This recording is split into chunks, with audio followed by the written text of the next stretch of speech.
Assalamualaikum warahmatullahi wabarakatuh.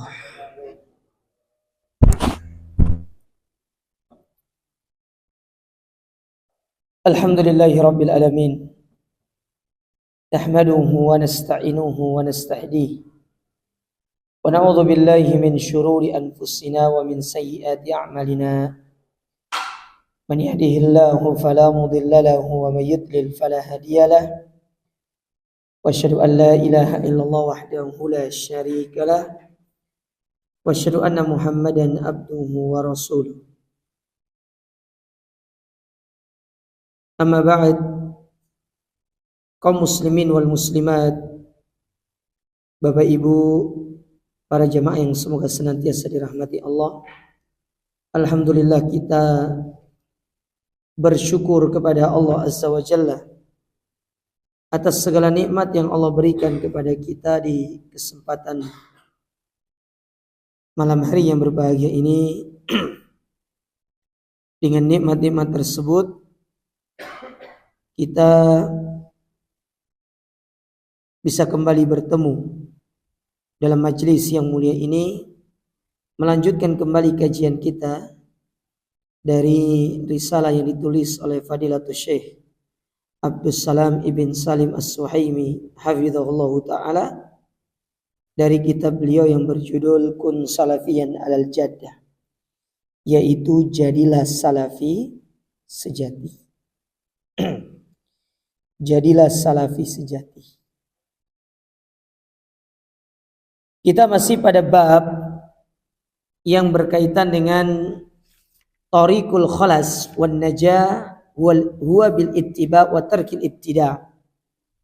Jalan keselamatan adalah dengan kita ittiba', mengikuti sunnah Nabi sallallahu alaihi wasallam, wa tarkil ibtida', dan meninggalkan perkara-perkara bid'ah.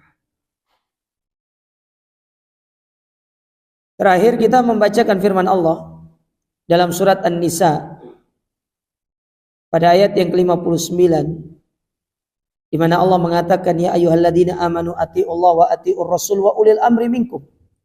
Wahai orang-orang beriman, taatlah kepada Allah, taatlah kepada Rasul, dan ulil amri di antara kalian.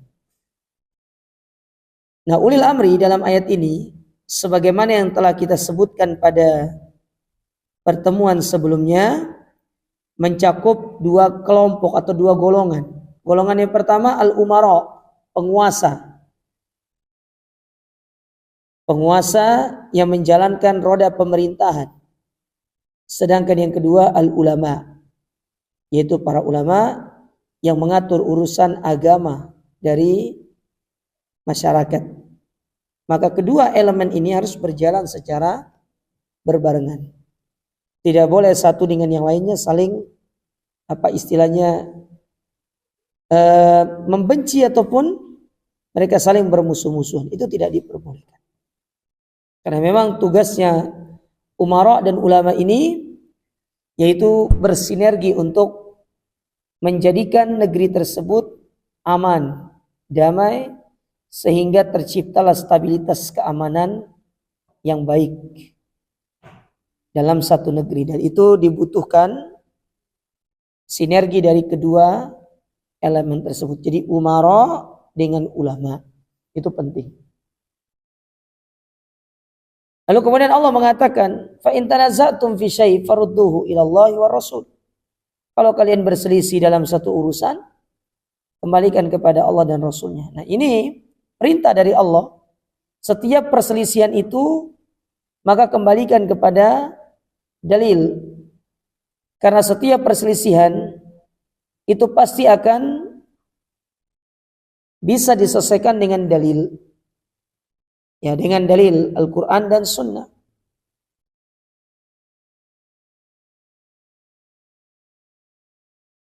Sehingga apabila perselisihan itu tidak diselesaikan dengan dalil, itu yang menjadikan akhirnya timbul fitnah dan syubhat di tengah-tengah kaum muslimin. Maka kalau kita tidak mengetahui tentang dalil dari perkara yang kita perselisihkan, maka kita diperbolehkan dan sangat dianjurkan untuk bertanya kepada para ulama. Bertanya pada para ulama. Ya sekarang nih ulama kan banyak. Ustadz-ustadz kita kan banyak. Dulu kalau ingin bertanya tentang satu hukum, kan orang-orang dulu itu harus berjalan dulu ke tempatnya para ulama. Contoh di zaman Ibnu Umar kan, muncul kelompok Qadariyah ya di Irak, mereka harus pergi dulu ke Mekah. Itu pun mereka tidak tahu apakah di Mekah itu ketemu sama sahabat atau tidak. Yang penting mereka itu husnudon. Ya mereka husnudon kalau di Mekah itu akan ada sahabat yang datang. Ya. Berjalanlah mereka di musim haji. Ternyata di sana ada Abdullah ibnu Umar. Maka ditanyakan kepada Abdullah ibnu Umar tentang perihal kelompok yang bernama Qadariyah ini. Yang mana kelompok Qadariyah ini dipelopori oleh seorang yang bernama Ja'ad ibn Dirham. Ya. Ja'ad bin Dirham. Yang mana mereka mengingkari tentang takdir. Maka kemudian Ibnu Umar mengeluarkan fatwa emas dengan mengatakan, demi Allah, demi zat yang jiwanya Ibnu Umar berada di tangannya, kalau sekiranya mereka berinfak 1 gunung Uhud emas, tidak akan diterima oleh Allah Ta'ala sampai mereka itu beriman dengan takdir. Sampai mereka beriman dengan takdir. Ya.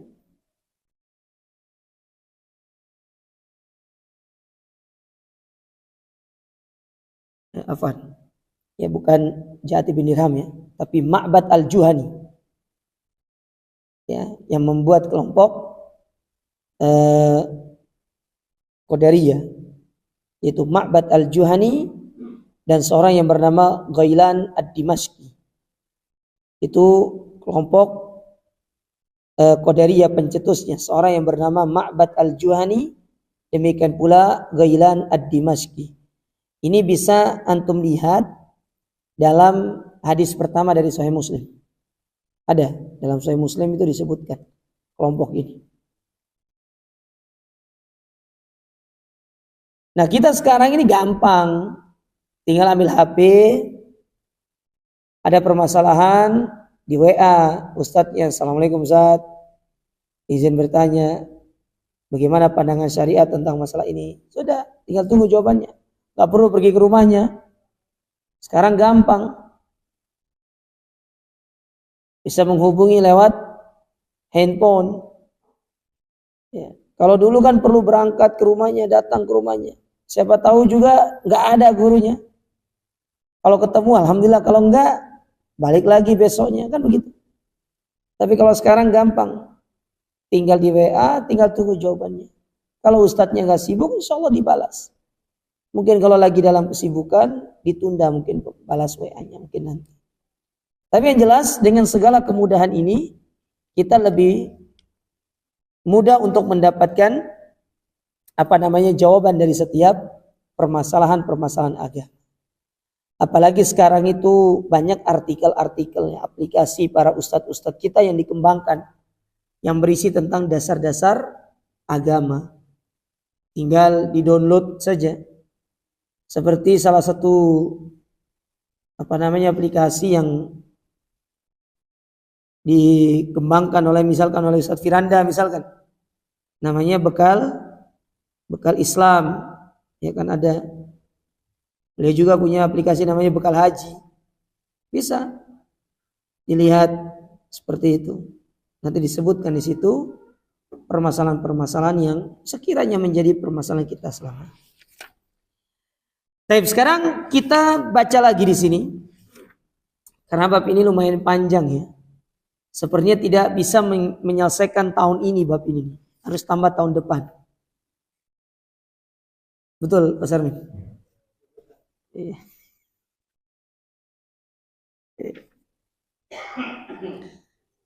Dikatakan di sini, Allah berfirman dalam surat Asy-Syura pada ayat yang ke-10.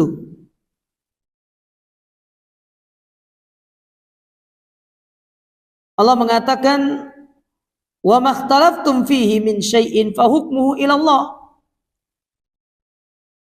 Dan apa yang kalian perselisihkan terkait tentang hal tersebut dari sesuatu, maksudnya dari urusan agama ini atau bahkan dalam urusan duniawi, fahukmuhu ila Allah. Maka ambillah hukumnya itu dari Allah. Ambil hukumnya itu dari Allah Subhanahu wa ta'ala. Maksudnya ambillah hukum itu dari Al-Quran dan Sunnah. Karena Allah menurunkan hukum-hukum tersebut di dalam Al-Quran dan Sunnah. Tinggal dicari. Dilihat penjelasan, keterangan dari Allah dan Rasulnya. Kalau masih belum jelas, lihat keterangan para ulama terkait bab tersebut. Ya.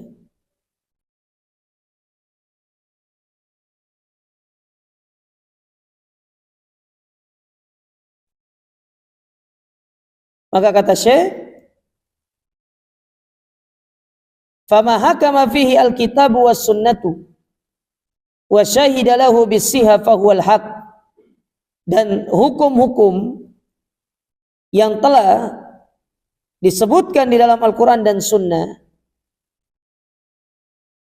dan keduanya itu mempersaksikan tentang kebenarannya, itu adalah hak, perkara yang hak. Famadza ba'dal haqqi illa dhalal. Maka tidak adalah setelah kebenaran itu, setelah yang hak itu, kecuali pasti kesesatan. Jadi saya ingin menyebutkan bahwasanya kebenaran hukum itu terdapat di dalam Al-Quran dan Sunnah. Terdapat di dalam Al-Quran dan Sunnah, yang itu merupakan sumber hukum kaum muslimin dalam menentukan hukum satu urusan. Dalam masalah waris misalkan, dalam masalah satu akidah kelompok, ya, terutama dalam masalah muamalah, akad jual beli. Gimana akad jual beli ini? Kayak misalkan seorang, apa hukumnya menjadi maklar? Apa hukumnya menjadi atau jual beli just tip, ya kan? Banyak yang seperti itu. Apa hukumnya menjadi reseller gitu? Atau apa hukumnya menjadi, ya apalah mungkin bahasanya. Kayak sekarang itu ada istilah baru, afiliat itu loh. Apa namanya? Pokoknya itulah. Yang bisa menghasilkan uang. Saya pernah dengar itu. Dia live streaming 24 jam, tidak berhenti. Pokoknya tidak berhenti gitu loh. Jadi kalau sholat gantian. Karena kalau berhenti itu akan mengurangi pendapatannya. Hari itu kata dia, saya dengarkan kemarin pas waktu cerita. Hari itu kalau 24 jam itu bisa mendapatkan sampai 5 jutaan gitu loh pokoknya. Sehingga omsetnya per bulan pernah sampai sekitar 80 juta. Bayangkan itu ya, 24 jam udah berhenti gitu kan. Ya. Karena kalau berhenti berkurang omsetnya. Apa hukumnya seperti itu? Seperti misalkan YouTuber, apa hukumnya hasil dari vlog yang mereka buat dengan mereka mengejar AdSense misalkan, yang nonton semakin banyak sehingga ada iklan. Apa hukumnya ketika iklan itu muncul di video kita lalu kemudian masuk bayarannya dari YouTube-nya, apakah halal atau tidak? Nah, semua itu dicari hukumnya, dicari keterangannya di dalam Al-Quran dan Sunnah dan penjelasan para ulama. Semuanya ada. Dan itu akan dikaji secara komprehensif, secara mendetail. Itu kan pernah dikaji oleh para ulama kita, para ustadz-ustadz kita juga, terkait apa hukum mengambil pendapatan dari YouTube. Sampai pada kesimpulan ketika iklannya tidak bisa difilter, tidak bisa dipilih, dan kita hanya pasrah, itu yang menjadikan penghasilannya menjadi syubhat. Karena bisa jadi iklan tersebut berasal dari iklan-iklan yang haram seperti minuman keras misalkan. Sehingga itu seolah-olah kita membantu mempromosi kemungkaran, berarti hasilnya juga haram, tidak boleh. Ya, kecuali kalau kita bisa memfilter iklan-iklannya, misalkan hanya iklan sampo, iklan sabun, tapi kan tidak bisa. Mungkin dulu iya, tapi sekarang nggak bisa. Opsinya ada hanya satu, hanya dua. Satu, tidak diaktifkan iklannya, atau yang kedua, diaktifkan iklan tapi dia tidak bisa memilah dan memilih. Karena kan kebanyakan orang bermain YouTube kan mencari uang. Cari uang dari YouTube. Bahkan sekarang itu semua beralih menjadi konten kreator. Entah di Facebook, entah di YouTube. Pokoknya yang penting dapat surat cinta dari Meta katanya. Dapat di situ kan ada muncul 1, sekian dolar bonusnya. Ya. Hal tersebut perkara yang secara hukum syariat yaitu masuk dalam kategori syubhat. Karena banyak hal-hal yang tidak bisa kita hindarkan dari perkara-perkara yang haram di dalamnya. Udah cari yang lain-lain aja, jualan lah, jual gamis gitu kan. Jual apa gitu, jual beli tanah gitu kan. Ya, beli tanah, bangun kos-kosan, punya kos 30 pintu, waduh. Apalagi dekat ITS ini kan. Sudah, sini kan berapa kampus ini? 1, 2, berapa kampus ini? 2 ya? 2 ya? Kalau ke Abdurrahman Hakim sana kan lumayan banyak kan? Yang dekat sini. Ya, ada ITS, ada ini kan, Hang Tua sini ya. Ya kalau lurus ke sana lagi banyak, ada Narotama itu kan. Ya. Punya 30 pintu kan lumayan. Kos yang bagus ini berapa satu pintunya? Mana juragan kos ini? Hah? 1,5 dapat? 1,5. Nah kali 30, 45 juta. Iya, 45 juta 1 bulan. Iya. Itu nunggu di rumah itu dapat 45 juta itu. Subhanallah. Ya bersih-bersihnya kan dikurangi biaya maintenance segala macam ya. Ya paling dalam 1 bulan belum tentu ada yang diperbaiki toh. Ya hitungannya per tahun lah. Ya, per tahunnya kita spend mungkin untuk maintenance-nya 1 juta 1 kamar gitu kan. Atau mungkin berapa 5 juta lah semuanya untuk beli apa. 10 juta lah gitu kan. Berapa itu? Ya, itu kalau sudah 10 tahun. Harusnya juragan kos itu kalau pergi umroh nggak pantas kalau bintang 3, harusnya bintang 7 dia.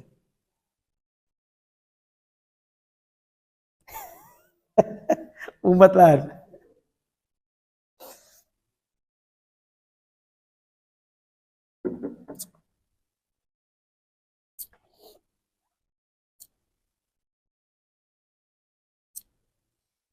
Saya tadi pagi gajian di Keperawan itu. Terus iseng-iseng lah. Saya tanya ke asisten yang kan biasa saya dijemput kan. Saya iseng-iseng tanya, kebetulan orang kepercayaan. Sekali kajian ini berapa sih habisnya? Karena kan tak lihat yang dikasih itu kan ya. Nasi, kue. Pokoknya ya kalau kata saudara kita yang lain bawa pulang berkat katanya. Ya, bukan berkat ya barokat. Ya bawa pulang berkat kan. Jadi sekali kajian itu, khusus sekali kajian itu bisa menghabiskan dana 50 sampai 60 juta untuk satu itu kajian hari itu. Dengan jumlah peserta itu 500 sampai 600 orang. Subhanallah. Ini luar biasa sekali. Satu apa istilahnya itu? Satu karunia yang Allah berikan kepada orang-orang tertentu. Maka tatkala kita dimudahkan untuk bisa memiliki hal tersebut, kita upayakan untuk mengikuti. Tapi kita kembali ke sini.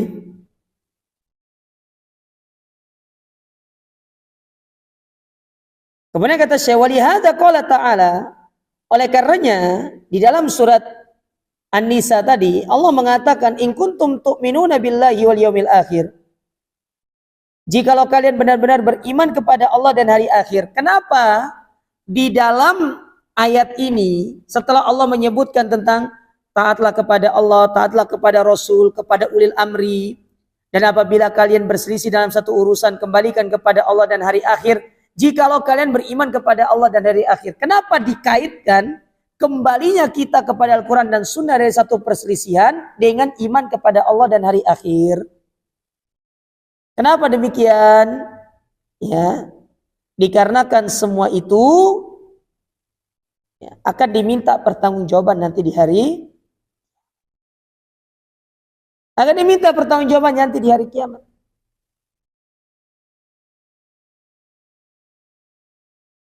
Maka kata Syekh, ruddul fasla fil khusumati wal jahalat ilal kitab was sunnah. Maka kembalikanlah perselisihan yang terjadi di antara kalian untuk menjadi penengah itu adalah Al-Quran dan Sunnah. Wa man lam yarji ilaihi ma fi dzalika falaysa yu'minu billahi wal yaumil akhir. Karena kalau dia tidak mengembalikan kepada Al-Quran dan Sunnah, itu bentuk dia tidak beriman kepada Allah dan hari akhir. Karena Al-Quran dan Sunnah itu sebagai penengah yang akan menengahi permasalahan yang kita hadapi. Dalam masalah waris misalkan, ambil hukum dari Allah Ta'ala. Karena banyak kita dapati kaum muslimin mereka tidak mau mengambil hukum waris dari Al-Quran dan Sunnah. Karena bagi mereka, terutama di sebagian pihak, itu akan merugikan mereka. Karena akan menjadikan hasil ataupun jumlah warisan yang mereka dapati itu jauh lebih sedikit. Padahal apa yang Allah bagi itu sudah menjadi perkara yang terbaik. Pokoknya apa yang dibagikan sudah baik semuanya.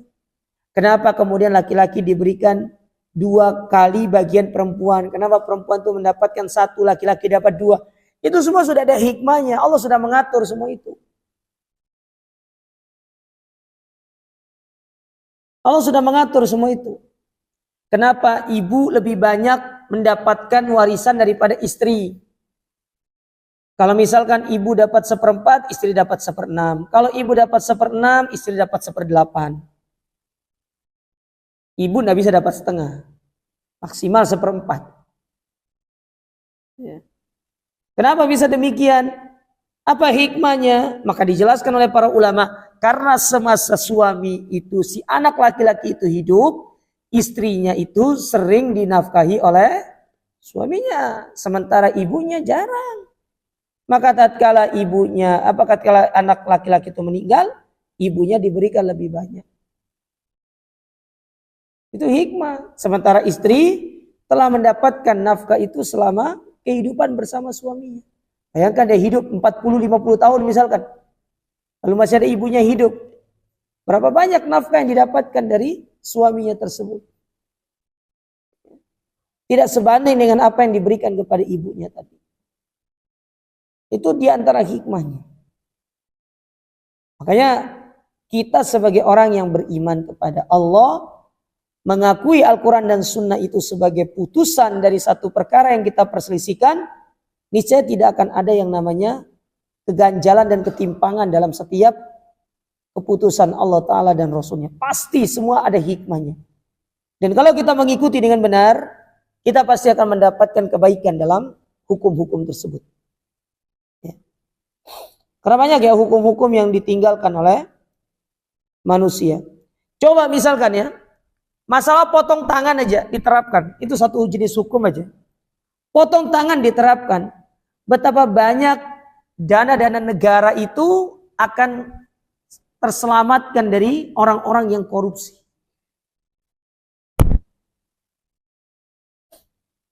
Tapi gara-gara tidak diterapkannya potong tangan, lihat negara banyak korupsi. Sampai kasus kayaknya belum ada kasus yang lebih besar dari 271 itu ya. Belum ada ya. Itu yang paling besar kayaknya. Bayangkan 271 triliun dia mah. Itu kalau ditaruh di dalam masjid ini 2.000 rupiah semua, kira-kira semana gitu? Sampai luar gitu. Pecahan 2.000 rupiah semua gitu kan. Atau 5.000 lah. sebanyak 271 triliun. Ngeri. Itu andai kata 271 triliun dibagi kepada 271 juta jiwa manusia Indonesia ini, berarti kira-kira dapat berapa satu orangnya? Berapa nih? 10 juta ya? 10 atau 100? 271 triliun. Bayangkan berapa orang dapat. Ya. Kayak mendadak orang Indonesia semua. Jadi bansosnya itu bukan 300.000, tapi 271 itu dibagi. Wah, ngeri. Tiba-tiba jadi kaya semua. Nah itu coba kalau diterapkan hukum potong tangan itu. Gak ada yang mencuri. Karena nisab potong tangan itu sendiri kan sangat rendah gitu loh. Ya. Disebutkan dalam beberapa buku fikih itu, nisab potong tangan, ya, dikatakan di sini nisab potong tangan dari kalangan mazhab Maliki, Syafi'i dan Hambali, nisabnya adalah 1/4 dinar atau 3 dirham. 3 dirham. Antum bayangkan berapa 3 dirham itu? 3 dirham. 1 dirham itu 2,975 gram perak kali 3 berarti. Berapa, Bu? Ibu-ibu suka jual beli emas nih. 3 kali 2,975. 8,925 gram. Kali harga perak sekarang 17.500. Berarti potong tangan itu kena di angka 156.000. Kalau mencuri 156.000 nominalnya potong. Ini menurut mazhab Maliki, Syafi'i dan Hambali.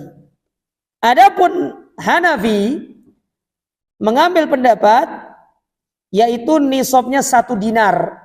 1 dinar itu 4,25 gram emas. Berarti kalau dikali jumlah emas sekarang, berapa harga emas ibu-ibu? Hah? Berapa?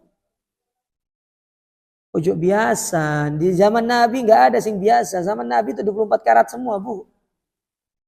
Berapa? Hah? 1 juta ya? 1,5. Mahal ya? Nggak investasi emas tantum jemaah. 1,5 loh. Itu yang Antam itu kan? 1,5. Bentar lagi 2 juta itu. Dolarnya 16 sekarang ya? 15, ya 16 lah. Kurang dikit. Dulu dolar 10.000 tuh teriak kita.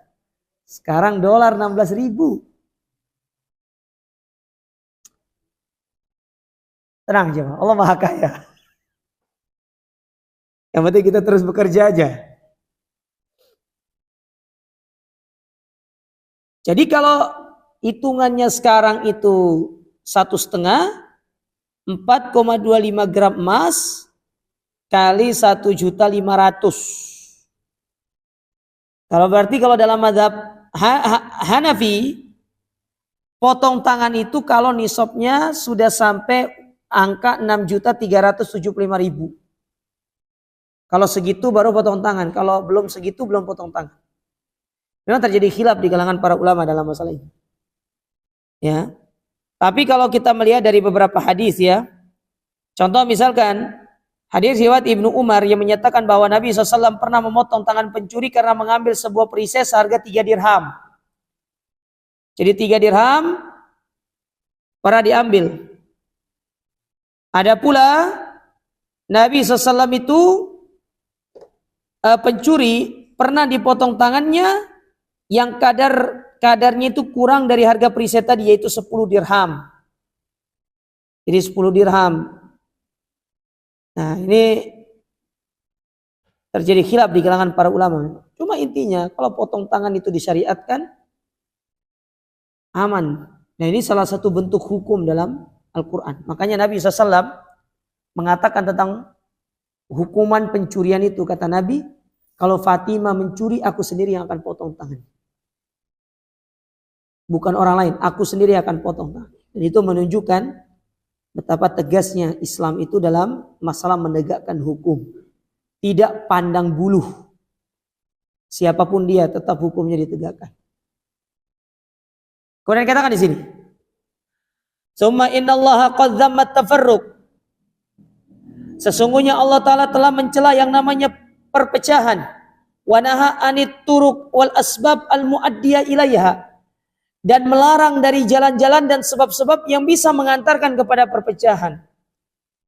Jadi kita dilarang untuk melakukan sebab-sebab yang bisa mengantarkan pada perpecahan. Mana salah satunya? Kata Syekh, wa annahu min a'zami asbabil khidlani fid dunya wal adzab fil akhirah. Karena hal tersebut bisa menjadi sebab kita dihinakan di dunia dan diadzab di akhirat. Apa contoh perpecahan itu? Salah satu sebabnya ta'assub. Ta'assub itu salah satu sebab bisa terjadinya perpecahan. Mengajak orang untuk fanatik kepada hal tertentu. Kamu kalau nggak ngaji di sini, kamu bukan salafi sejati. Gitu. Pokoknya kalau nggak ngaji di Thaibah, kesalafiannya perlu dipertanyakan. Berarti masih harus dibersihkan. Ibarat kata kayak emas itu ditempa ulang katanya. Kamu kalau nggak ngaji di sini, kamu bukan salafi sejati. Sampai dulu pernah jemaah ada ustadz berkunjung ke salah satu daerah pakai peci hitam tuh dibilang kan sokok nasional kan. Wah ini Ustadz Alul Bidah katanya. Sampai segitunya. Karena peci itu selalu identik dengan Alul Bidah katanya. Siapa bilang peci identik dengan Alul Bidah?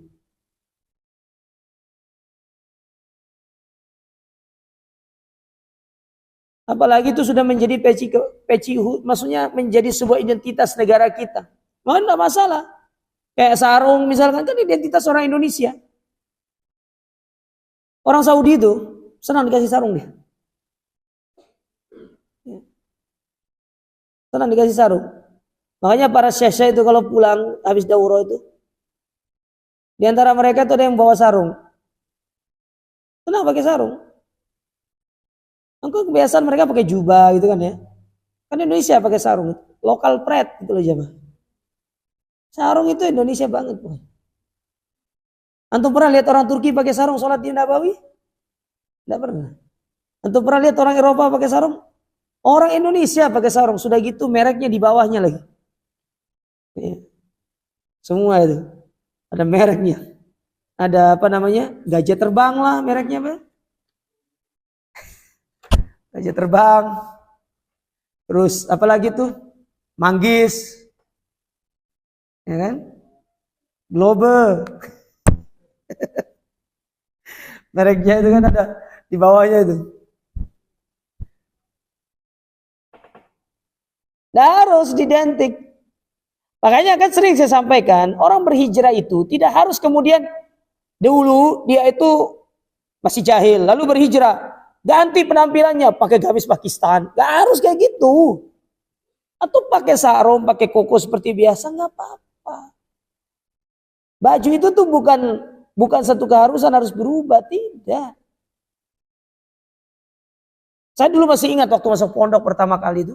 Saya kan gak punya peci putih dulu itu. Masuk pondok bawa peci hitam. Ditegur sama senior. Sama kakak kelas saya dulu. Kelas 3 kan. Saya kelas 1 ditegur sama senior. Gak boleh pakai peci ini, harus pakai peci. Paling tidak peci yang itu loh, merek apa itu? Petasan. Merek apa itu? Petasan itu loh. Yang merah, ya apa? Ada biru. Paling gak merek itu, kita disuruh beli. Sampai saya bingung, kenapa? Apa masalahnya dengan peci hitam itu kan tidak ada masalah. Cuma ya namanya kita junior kan, ditegur sama senior ya kita sami'na wa ata'na aja. Akhirnya ya belilah kita. Beli. Kan zaman itu, zaman di pondok kita beli peci itu kan mahal ya hitungannya ya. Kita kalau minyak wangi aja, kita sering pergi ke tempat orang jualan. Kalau dulu tuh kajian, ada satu kajiannya Ustadz Mizan. Jadi Ustadz Mizan kalau kajian rame, full, banyak orang jualan. Nah salah satu yang jualan itu, ya beliau ini yang suka jual minyak wangi. Beliau ini kalau jual minyak wangi, beliau selalu bilang, ayo coba, sini tangannya coba. Nah kita dulu, santri itu namanya tidak punya uang, cari minyak wangi ya pergi taruh tangan gitu loh. Dapat minyak wangi gratis, lumayan masuk masjid. Itu dia. Ya. Ada dulu, saya lupa namanya. Jamaah Arab, famnya Bafadol. Kayaknya kalau di Surabaya nih fam Bafadol agak langka. Tapi kalau di Lombok itu fam Bafadol banyak. Bafadol. Itu banyak fam Bafadol. Marga Bafadol.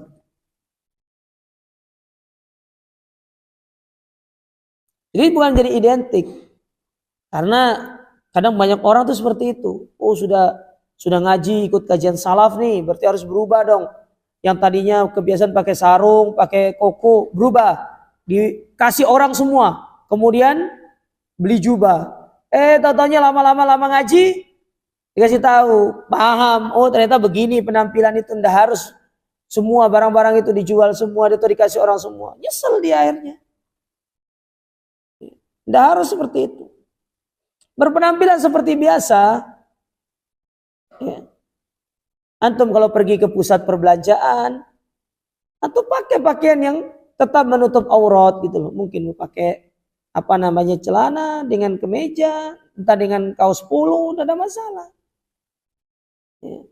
Kan yang penting syariatnya itu loh. Kalau laki-laki jangan isbal, itu aja.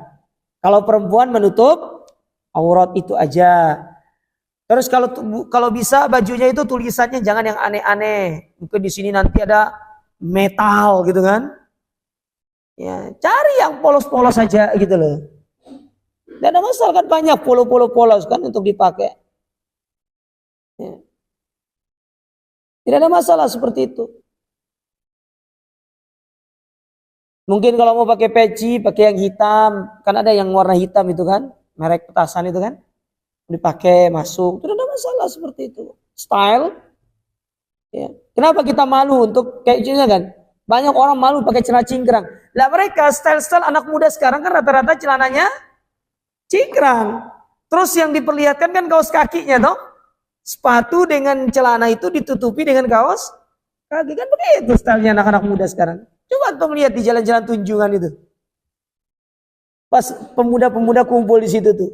Saya kalau lewat itu pulang kajian itu tak lihat. Ya, tak lihat. Oh iya gitu. Mereka enggak malu. Ada musisi jenggotan enggak malu. Masa antum jenggotan menegakkan sunnah tuh malu?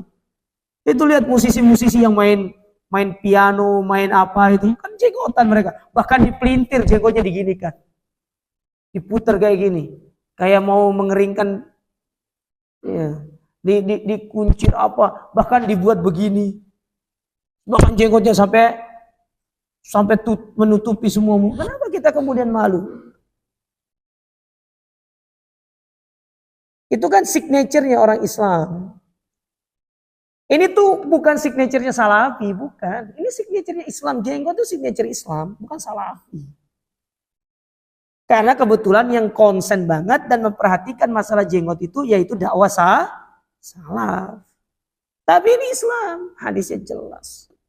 Dalilnya jelas.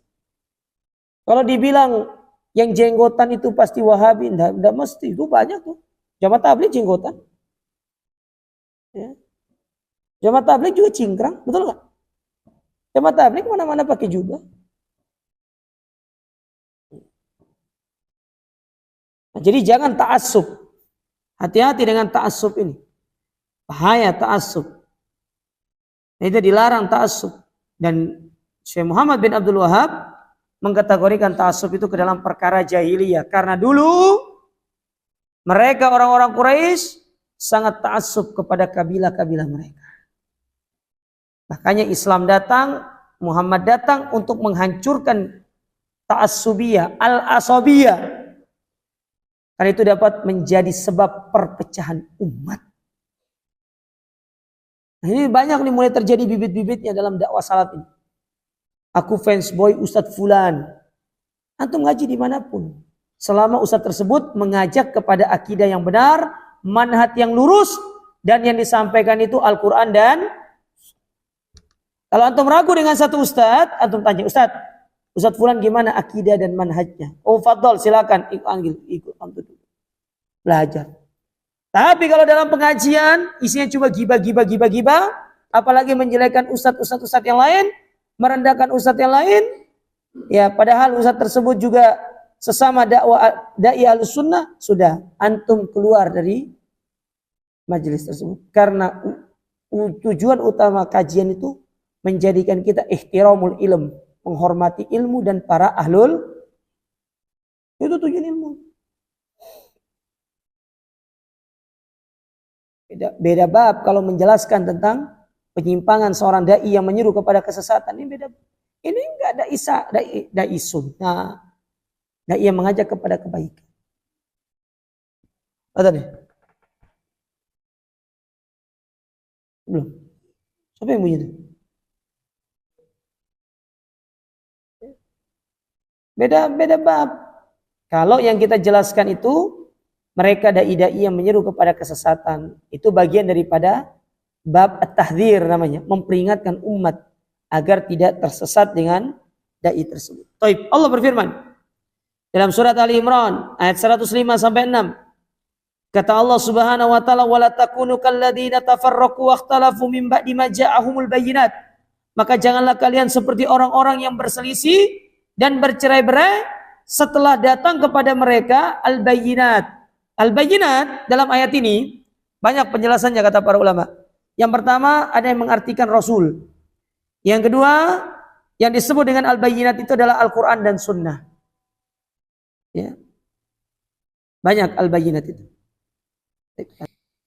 Kata Allah Subhanahu wa taala dalam surat Al-Imran tadi, "Wala takunu kalladzina tafarraqu wakhtalafu min ba'di ma ja'ahumul bayyinat." Dan janganlah kalian menjadi seperti orang-orang yang bercerai-berai dan berselisih setelah datang kepada kalian keterangan-keterangan yang jelas. Ada yang mengatakan keterangan yang jelas tadi adalah Rasul, ada yang mengatakan keterangan jelas adalah Al-Quran dan Sunnah. Wa ulaika lahum adzabun adzim. Karena kalau berselisih bagi mereka diancam dengan azab yang besar, azab yang dahsyat. Yauma tabyaddu wujuhu wa taswaddu wujuh. Hari di mana ada wajah-wajah yang putih berseri dan ada wajah-wajah yang dia itu hitam. Maka Ibnu Abbas mengomentari ayat ini dengan mengatakan, tabyaddu wujuh ahlus sunnah wal jamaah. Wajah yang putih itu adalah wajah ahlus sunnah. Karena mereka senantiasa berada di atas persatuan. Menghindari yang namanya perselisihan, menghindari yang namanya perpecahan. Adapun wajah yang hitam, wa taswaddu wujuh ahlul bidah wal furqah. Wajah yang hitam itu adalah ahlul bidah dan furqah, yaitu ahlu perpecahan. Mereka-mereka yang sering berselisih, berpecah belah, meninggalkan pemahaman yang benar, ini pada hari kiamat diancam dengan wajah-wajah mereka akan menjadi hitam. Oleh karenanya para jamaah sekalian ya, pegang teguh Al-Quran dan Sunnah dengan pemahaman salaf sebagai upaya kita untuk menegakkan tauhidul kalimah, yaitu persatuan kalimat yang dibangun di atas dua landasan hukum tadi. Wa qala ta'ala dalam ayat yang lain, surat Al-An'am ayat 159, Allah mengatakan, "Innal ladzina farraqu dinahum wa kanu syi'a lasta minhum fi syai'."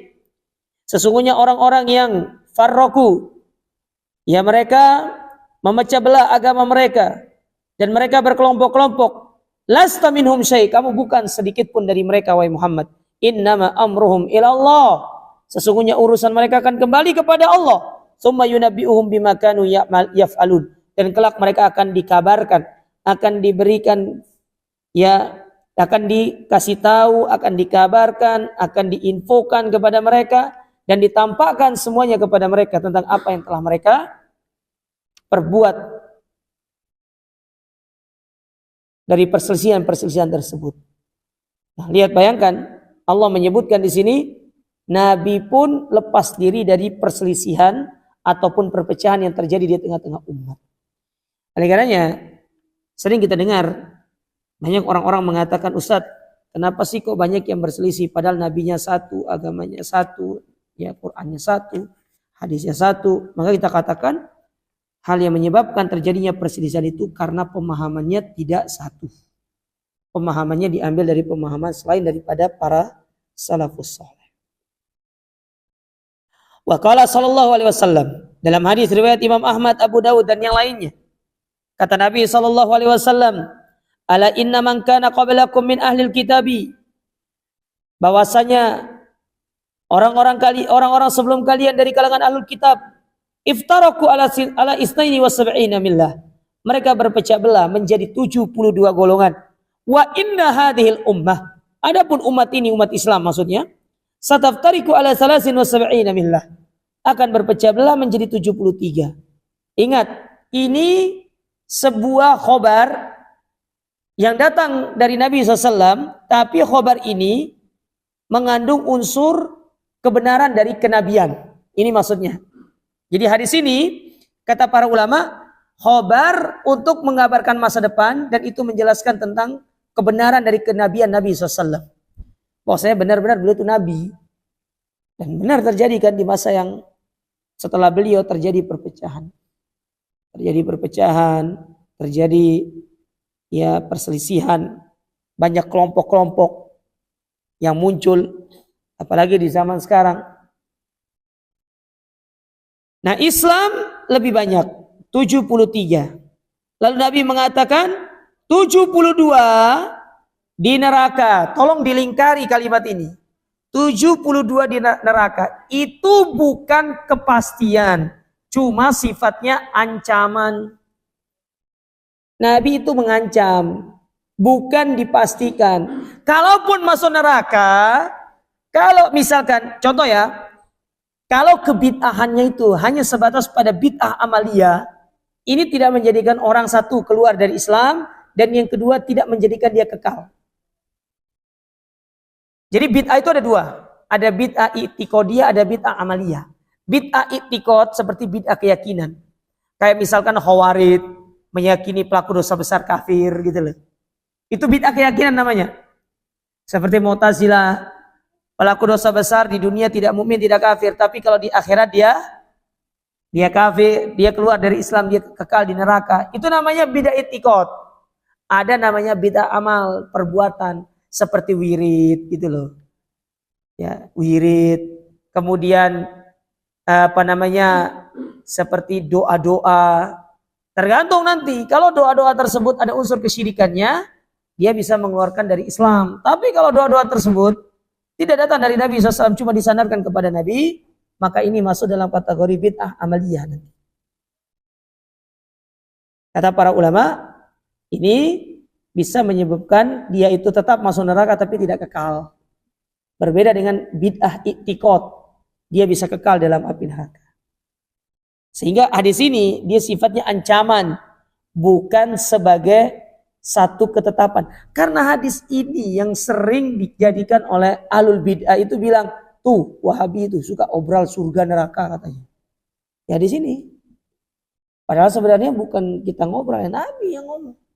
Nabi ngomong mengancam orang-orang yang menyimpang itu dengan dimasukkan ke dalam api neraka. Wallahu a'lam bishawab. Ini yang bisa kita ambil pada kesempatan ini. Semoga bermanfaat. Insyaallah kita lanjutkan pada pertemuan berikutnya.